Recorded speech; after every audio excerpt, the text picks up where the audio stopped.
Hi, you're watching Lee Jasper Drive Time Show, and we're here today in Romford. We're doing a special on the stop and search and the violent arrest of a 17-year-old black boy on April the 22nd, right on this, in front of this parade of shops. A video that's gone viral right throughout the country and, in fact, internationally. And this episode of Lee Jasper's Drive Time will be exclusively talking to the mother of that young boy. Stay with us, subscribe, press like, hit the bell to make sure you're getting these videos hot off the press as we do them. Hi, my name's Lee Jasper. This is Brixton, London, and you're watching Lee Jasper Drive Time.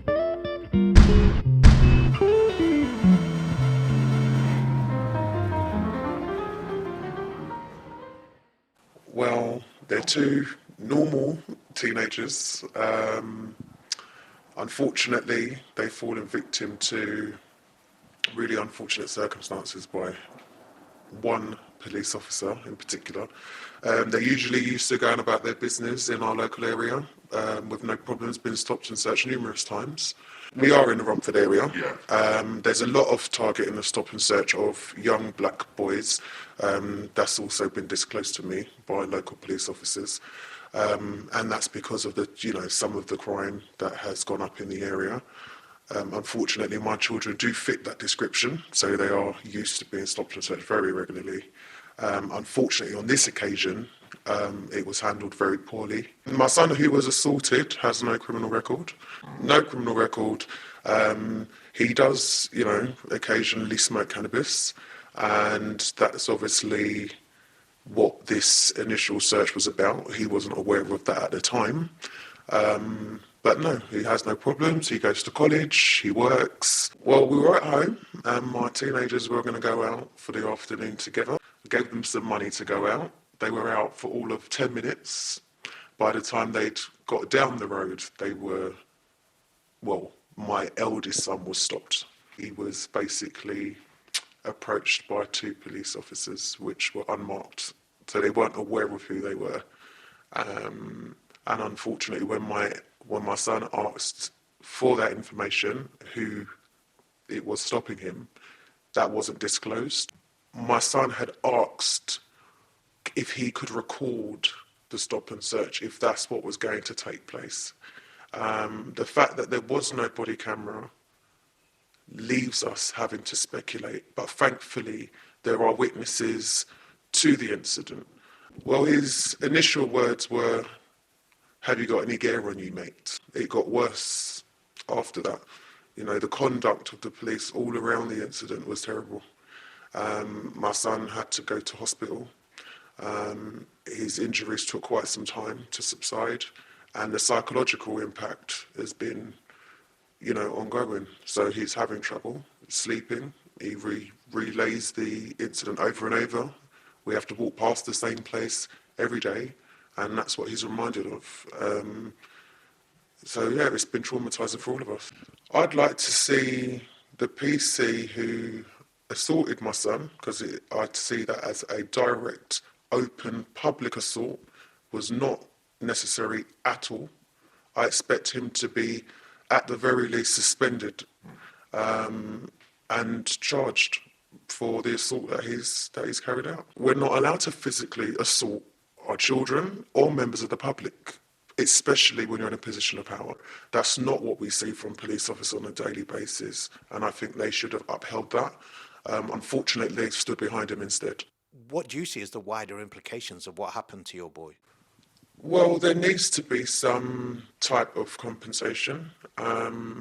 What my eldest son in particular has faced is something that is ongoing. We can't just say sorry and move on.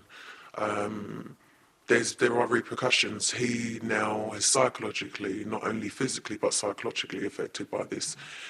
His younger brother had to come to get me. That's how concerned he was about what was taking place. And his very words were, they're beating him up. And we've had to live with the fact that people have now accused him of escaping. He was never stopped and searched, my youngest son. And he stated there in front of the police, "I'm going to get my mum," and his older brother told him to do so. He was never stopped. He was never asked any questions, and it wasn't until he walked away that he was then pursued. So, he's living with that effect that he was unable to even come and get me. Well, at the time, he was basically trying to get my attention. He rang the doorbell to say, "Mum, mum, mum, my brother's been beaten up." I opened the door. There were no police in sight, but I'd opened the door, let him, and basically brought him in because I thought, I don't know who he's being attacked by. He said, "It's the police." So I said, "Wow, okay, that was quite shocking to me." It was after that then I saw somebody come onto my driveway, which happened to be an unmarked police officer. He didn't announce who he was, but now I know, obviously, who he was. And he was arrested. After the fact, when I had asked, after he had already been placed in handcuffs, I was informed that he'd been arrested for assaulting a police officer.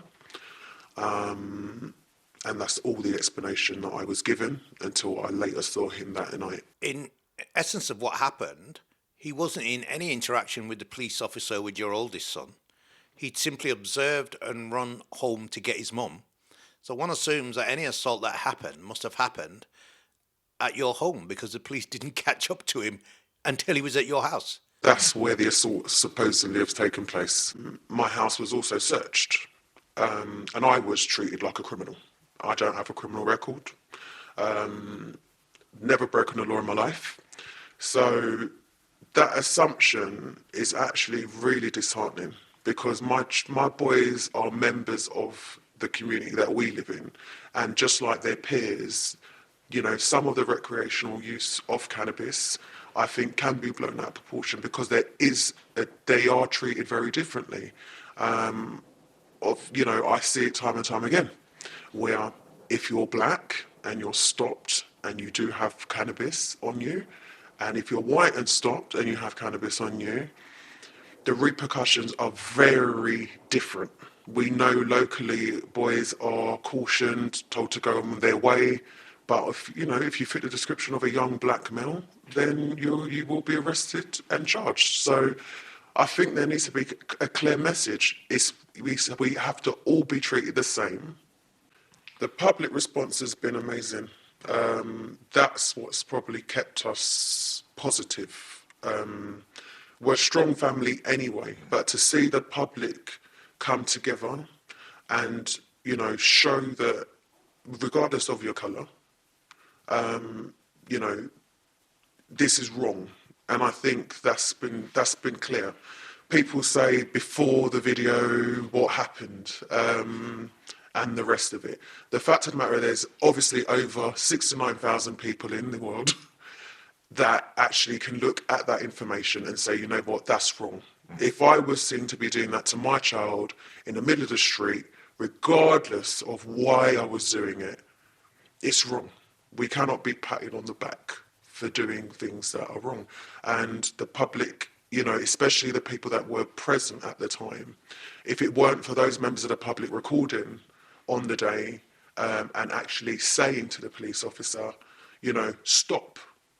Those are those people that, I can only say thank you because they were looking out for my son's best interest. And that didn't come down to colour, whether or not he was a criminal, whether or not he was doing anything wrong. The fact of the matter is those who witnessed it knew that that was disproportionate. It wasn't necessary. And that gives us strength. Let's say thank you from all of us as a family to those who, have stood up and also gone ahead and made a complaint as well. So yeah, I am hopeful. As I said, I would prefer that, for my children's well-being, that, they're not out in the public domain, but this has to be pursued and, this particular officer does need to be held to account. The problems that are happening, it's become commonplace, it's too normal now. It's normal for children to be not only harassed by police through stop and search, but also to become victimised violently. And I think that needs to stop. It's out there in the public domain and we're ignoring it. And we're sending people back to work and we're commending them by still paying them, by still keeping them in their jobs. It's by them still having their title as a police officer. It's like basically saying it's okay. You know, it's okay to do that to my son. It's not okay. Keep reporting. You know, if your children have fall victim, if you fall victim to the same type of abuse, report it. Do something about it and complain. I'm sure everybody will understand the need for confidentiality. It's not about being scared of the truth. Actually, you're speaking powerful truth to power. But with boys at 17 and 14, you don't want to get them whipped up in a whirlwind of social media controversy, and that's quite understandable. Thank you very much, Mummy, for coming today. We are traumatised along with you. We'll committed to fighting justice alongside you, and we will come back and revisit this story in the future. So there you have it, powerful testimony from the mother of the 17-year-old black boy who was violently arrested in Lambeth. What's she calling for? Simple things. She wants the immediate suspension of PC Kevin Rowley, the officer concerned. It's a disgrace. He's not as yet suspended, although under investigation. She wants any charges lifted against the boys. They've not been charged with any indictable offence as of yet, and nobody thinks it's in their public interest so to do. And she wants the Mayor of London to call an independent inquiry into stop and search. And 68,000 people have supported those demands on a petition that has probably gathered more supportive signatures than any other on this subject. So we're bring this episode of Lee Jasper's Drive Time to a conclusion. We're outside Romford Police Station in Havering. This is the police station where PC Kevin Rowley is still working to this day. And we're shining a bright light on this case of profound injustice. Make sure you press like, make sure you subscribe, hit that bell, because we've got some fantastic news, breaking news videos coming your way over the next couple of days, and I want to be sure that you don't miss them. Lee Jasper is out.